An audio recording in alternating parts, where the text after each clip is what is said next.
Hi everyone, welcome back to my channel Manjila's Cooking Diary.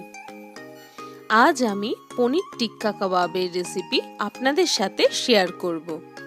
Recipe শুরু করার আগে যারা আমার এই চ্যানেলটিকে এখনো সাবস্ক্রাইব করেননি, please subscribe to my channel.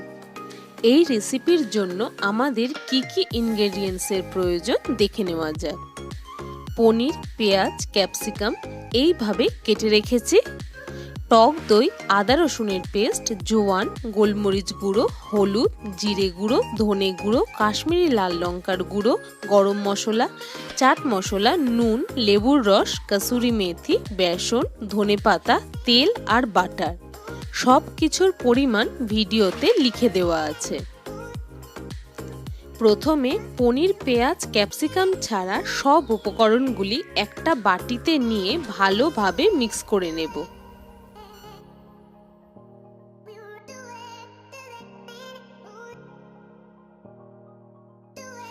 এরপর এর মধ্যে পনির, পেঁয়াজ, ক্যাপসিকাম অ্যাড করে ভালোভাবে মশলার সাথে মাখিয়ে কোটিং করতে হবে।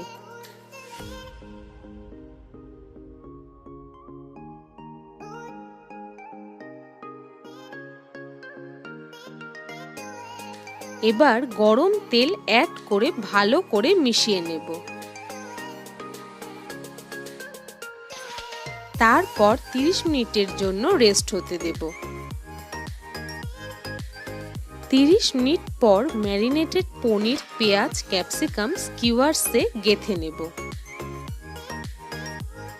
একটা ক্যাপসিকামের টুকরো, তারপর পেঁয়াজের টুকরো, তারপর পনিরের টুকরো, এইভাবেই সাজিয়ে সব স্কিওয়ার্সগুলো রেডি করে নেব।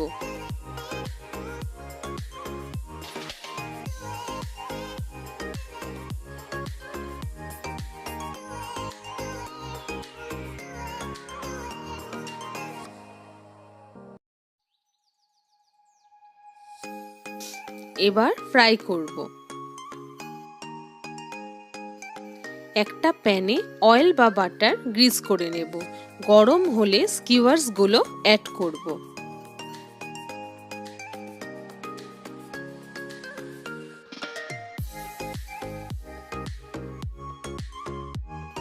একটা দিক ফ্রাই হয়ে গেলে স্কিওয়ার্সটা ঘুরিয়ে দেব। এইভাবে ঘুরিয়ে ঘুরিয়ে সব দিকটা ভালোভাবে ফ্রাই করে নেব। এরপর স্মোকি ফ্লেভার দেওয়ার জন্য একটা কাঠকয়লার টুকরো আগে আগুনে গরম করে নিতে হবে।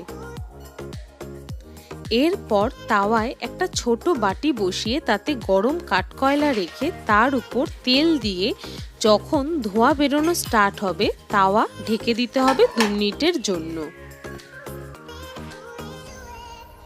এইভাবে সব পনির টিক্কা কাবাব রেডি করে নেব। এইভাবে পনির টিক্কা বাড়িতে বানিয়ে দেখবেন, পনির খুব সফট আর জুসি হয়। আমার এই ভিডিও ভালো লেগে থাকলে প্লিজ লাইক করবেন, কমেন্ট করবেন। Thank you so much for watching this video.